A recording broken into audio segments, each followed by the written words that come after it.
அவர்லாம் ஒரு பச்சா அப்படின்னா அவர் பச்சா கிடையாது, அவர் பாஷா. நீங்கள் செய்யக்கூடிய அட்டூழியங்களை அழித்து வீழ்த்துவதற்காக வரக்கூடிய அவர் ஒரு பாஷா. அவர் உங்களுடைய மன்னர் ஆட்சியை, உங்களுடைய குடும்ப ஆட்சியை, உங்களுடைய வாரிசு ஆட்சியை, உங்களுடைய மக்கள் விரோத அடாவடித்தனம் கொண்ட ஆட்சியை வீழ்த்துவதற்காக மக்களின் துணையோடு வரக்கூடிய அவர் ஒரு பாஷா.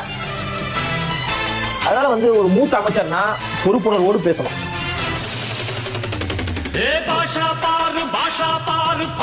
பண்பா பேசணும். இப்படி நகைச்சுவை உணர்வோடு பேசக்கூடிய ஐயா துரைமுருகன் அவர்களே, உங்க பையன் வெக்கமே இல்லாம கேவலமா அயோக்கியத்தனமா தமிழ்நாட்டுடைய தாய்மார்களை குறித்து கேவலமா பேசுறானே. நாடாளுமன்ற தேர்தல் பிரச்சாரத்தின் போது கேவலமாக பேசுறானே. என்ன பேசுறான் தெரியுங்களா?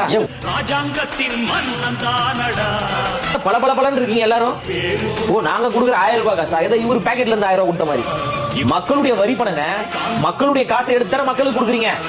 அது குறித்து துரைமுருகன் அவர்கள் வாய் திறந்து பேசுவாரா?